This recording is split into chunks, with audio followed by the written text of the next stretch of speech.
안녕하세요. 까치살모입니다. 오늘은 무인기 항공모함에 대해서 이야기해봐야 하는데요. 솔직히 이런 주제는 좀 짜증이 납니다. 왜냐하면 너무 중요한 내용이라 그냥 모른 척하고 넘어갈 수도 없는데 여기저기에서 이미 기사로 나왔기 때문에 아시는 분들도 많을 것이고 그리고 저보다도 먼저 이 주제를 다루는 유튜버도 있을 것이기 때문에 어떻게 보면 이런 이야기는 하지 않을 수도 없고 한다고 해도 뒷북이라 이런 주제는 저를 좀 짜증나게 하는데요. 그래도 뭐 다룰 건 다루어야 하니 다른 곳에서도 비슷한 이야기를 보신 분들은 이해를 좀 해주시고요. 그 대신 다른 곳에서는 들을 수 없는 좀 더 심도 있는 분석을 할 거니 이해해 주시길 바랍니다. 여러분도 잘 아시는 국회 국방위 소속 국회의원 유영원 의원이 한국형 유무인 전력 탑재 항공모함 건조와 무인 해상 전력 건설 방안이라는 주제로 7월 8일 오전에 국회에서 세미나를 열었는데요. 그런데 이 세미나 자리에서 아주 재미있는 이야기가 나왔습니다. 유영원 의원에 따르면 멈티 전력 강화를 기반으로 하는 멈티 강습 상륙전단을 만든다고 합니다.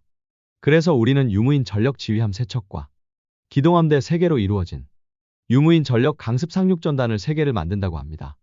이것을 위해서 유무인 전력 지휘함 1척을 건조하고 그리고 독도함과 마라도함을 유무인 전력 지휘함으로 개량을 한다고 합니다. 그래서 우선 경하톤수 3만 톤급의 유무인 전력 지휘함을 2조 원 중후반대로 건조를 한다고 하고요. 이 함선을 개발하고 설계하고 건조하는데 11년이 걸릴 거라고 합니다. 그래서 2030년대 후반에는 우리는 세계의 유무인 전력 강습 상륙전단을 가질 수 있게 된다는 것입니다. 한마디로 말해서 우선 유무인 전력 지휘함이라는 건 기준 배수량 3만 톤대, 만재 배수량 4만 톤대의 항공모함을 이야기하는 것이고요. 그리고 항공모함 한 척으로는 상시 운용이 불가능하기 때문에 독도함과 마라도함도 개조를 해서 무인기 항공모함으로 만든다고 하는 것입니다. 제가 전부터 꾸준히 주장을 했던 독도함을 무인기 항공모함으로 만들어야 한다는 주장이 정말로 이루어지는 것입니다. 당장 유무인 전력 지휘함에는 이미 제가 전자식 사출 장치를 내년부터 본격 개발하기로 했고 그리고 이미 해군에서 최대 이륙 중량 15톤대의 무인 전투기를 운용하기로 했다는 걸 이야기했기 때문에 이미 무인 전력 지휘함의 탑재기는 정해져 있다고 할 수 있습니다. 그래서 내년부터 개발되는 국산 전자식 사출 장치의 능력도 대략 20톤급 사출 장치인데요. 그럼 무인 전력 지휘함 그러니까 무인기 항공모함은 이러한데 독도함과 마라도함에서 운용할 수 있는 무인기는 무엇이냐라고 했을 때 당장 이미 우리가 개발하고 있는 S-300 무인 헬기가 있고요.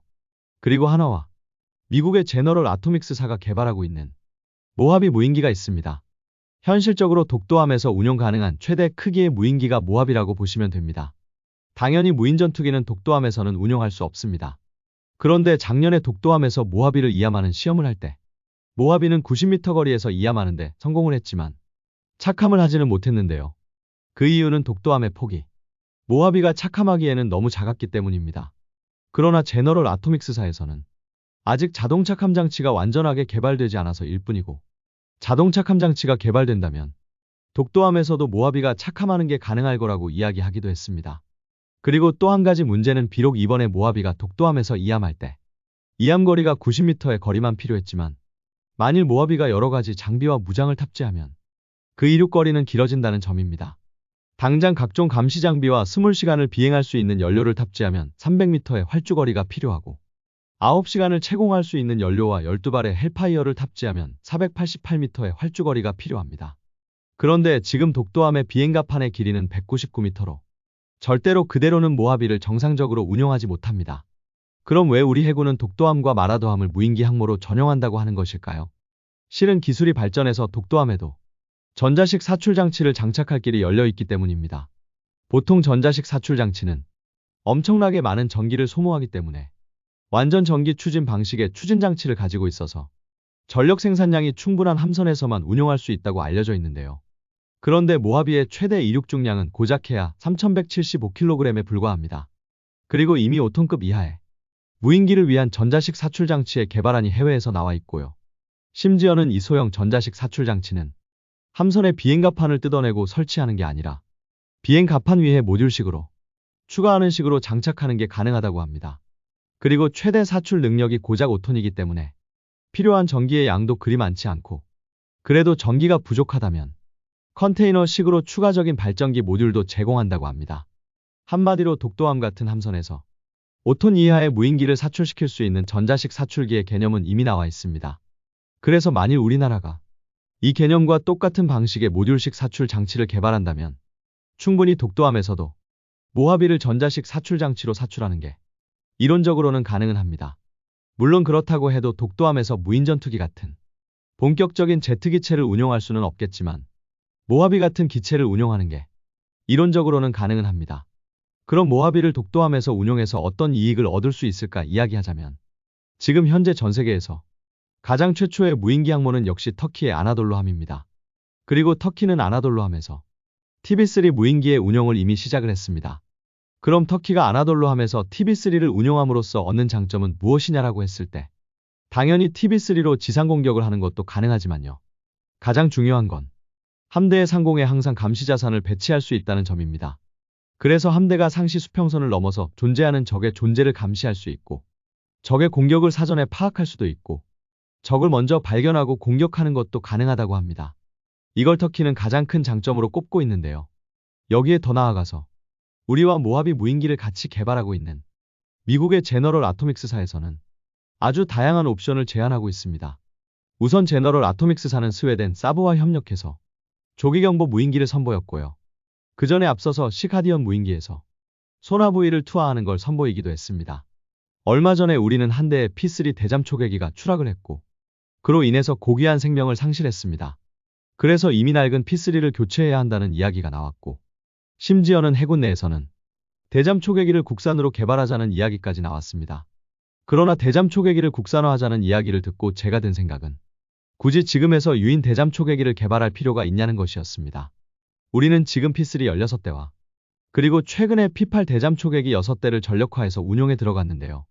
그래서 P3 16대를 교체하는 수요라면 충분히 국산화를 하는 게 가능하다는 것입니다. 그런데 P3 16대를 굳이 유인 대잠 초계기 16대로 교체할 필요가 있냐고 의문이 들 수밖에는 없습니다. 왜냐하면 앞으로 무인기가 대잠 초계기가 하는 임무를 거의 대부분 대신할 수 있습니다. 기존까지 해상 초계 무인기들이 주로 무엇을 했냐면 대수상 레이더를 탑재하고 해상을 상시 감시를 해서 잠수함이 수면 위로 부상을 하는 걸 막는 역할을 주로 했습니다. 아무리 핵추진 잠수함이라고 해도 각종 위성통신 등을 하기 위해서는 수면 위로 통신 안테나를 올려야 하는데 공중에 해상작전용 무인기가 상시 감시하고 있으면 그게 힘들기 때문에 해상작전용 무인기가 상시 바다를 감시하는 것만으로도 잠수함의 작전을 많이 위축시킬 수 있기 때문입니다. 그래서 기존의 해상작전용 무인기는 수면 위를 감시하는 게 주 목적이었다면 앞으로는 무인기가 소나 부위도 투하할 수 있고 그리고 어뢰 공격도 가능한 시대입니다. 그래서 앞으로 유인 대잠 초계기의 수요는 대폭 줄어들 것입니다. 당연히 16대의 P3를 교체하기 위해서 16대의 유인 대잠 초계기가 필요하지도 않습니다.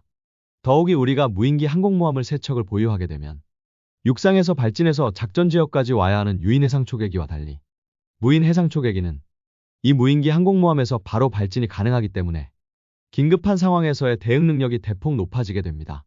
그리고 또 당장 지금은 우리는 유인기와 무인기가 같이 작전을 하는 유무인 복합 기능을 중요시하지만 앞으로는 아예 유인기가 필요가 없게 될 것입니다. 당장 전투기만 해도 로얄 윙맨이라고 해서 유인기와 무인기가 같이 작전을 하는 게 얼마 전까지의 대세였지만 지금은 인공지능이 너무 발전을 해서 굳이 유인 전투기가 필요 없다고 이야기됩니다. 한마디로 말해서 로얄 윙맨의 개념이 필요 없는 것입니다. 그리고 그건 대잠 초계기에서도 마찬가지가 될 것입니다. 대잠 초계기는 아주 긴 시간 동안 작전을 하는 항공기이고 그래서 그 긴 시간 동안 승무원들이 집중력을 상실하지 않는 게 엄청나게 힘든 일입니다. 그러나 인간이 아닌 기계는 오랫동안 집중력을 유지하는데 아무런 문제가 없기 때문에 대잠 초계 임무에는 사람보다 기계가 더 적합한 게 사실입니다. 그래서 저는 굳이 이제 와서 유인 대잠 초계기의 개발을 고려하고 있다는 점이 이해가 안 되었습니다. 앞으로 유인 대잠 초계기가 하는 임무의 대부분은 무인기가 대신할 수 있습니다. 그래서 독도함에 탑재되는 모하비급 무인기는 대지상 공격 능력으로 상륙작전을 지원하는 건 물론 조기경보기의 역할도 할 수 있고 대잠 초계기의 역할도 할 수 있는 게 앞으로 미래의 모습입니다. 물론 당연히 무인전투기처럼 적의 전투기를 저지하는 건 할 수 없겠지만요. 그래도 무인기 항공모함이 없는 기동함대보다는 작전 능력이 몇 배는 증가하는 건 부인할 수 없는 사실입니다. 그래서 비록 독도함에서 무인전투기가 아닌 제한적인 성능의 모하비라도 운용하는 것과 그렇지 않는 것은 우리 기동함대의 능력이 몇 배가 차이가 나게 될 것입니다. 물론 우선은 한 대의 항공모함만을 우리가 도입하고 나머지 두 척은 독도함과 마라도함이 하게 되는 거지만 장기적으로는 독도함과 마라도함도 무인기 항공모함으로 대체될 것이고요.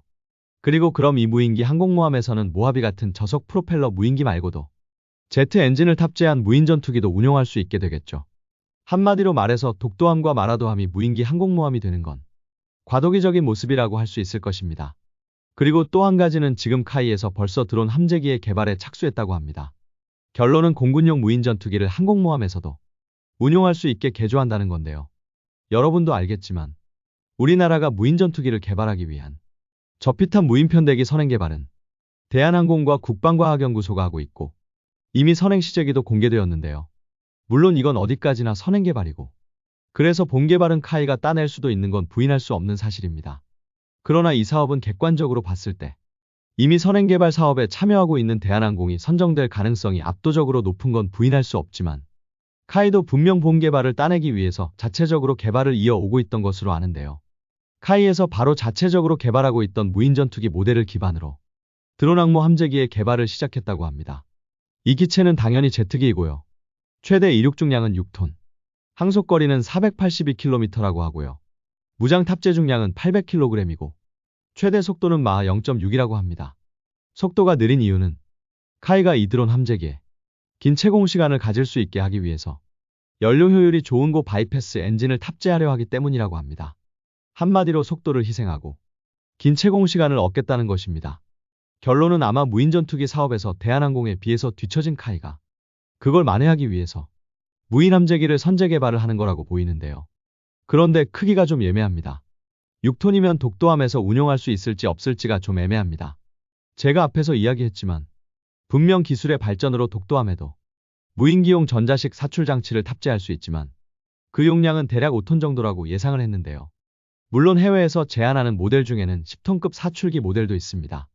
그런데 당연히 10톤 모델은 5톤 모델에 비해서 필요한 전력의 양이 더 많기 때문에 과연 10톤급 전자식 사출 장치를 독도함에 탑재할 수 있을지는 의문이 들기 때문입니다. 아마 탑재한다고 해도 독도함을 대대적으로 개량을 해야 할 텐데 저는 임시로 무인기 항모로 사용하게 될 독도함에 그런 대규모 개량을 하겠냐는 생각을 가지고 있습니다. 그래서 카이가 개발하는 6톤급 무인 전투기는 좀 예매하기는 합니다. 그리고 우리의 전자전기 사업자 선정 공고가 이번 달 말에 나올 거라고 하는데요. 이번 사업에는 1조 9천억이 들어가고 현재 이 사업에는 대한항공과 카이가 경합을 벌이고 있고 전자전 장비는 LIG와 한화가 경쟁을 하고 있는데요. 솔직히 전자전 장비의 선행 개발은 LIG가 했기 때문에 LIG가 사업자가 되겠죠. 그리고 제가 전에 우리의 전자전기의 기체 후보로는 걸스트립 GO1500과 그리고 엠브라에르의 2190-E2 그리고 다쏘의 펠콘 2000XLS가 후보라고 했는데요. 최종적으로 대한항공과 카이 둘 다 전자전기의 기체로는 걸스트립 G6500을 선정했습니다. 아시는 분은 알겠지만 G6500은 캐나다 봄바디어에서 만드는 중형 비즈니스 여객기로 이미 사브의 조기 경보기인 글로벌 아이에도 사용 중이고 그리고 L3 해리스사도 G6500을 기반으로 하는 조기 경보기를 우리나라에 제한하고 있기 때문에 운용 유지에도 유리할 수 있습니다. 참고로 사브의 글로벌 아이는 기존에는 G6000을 기체로 사용했는데요.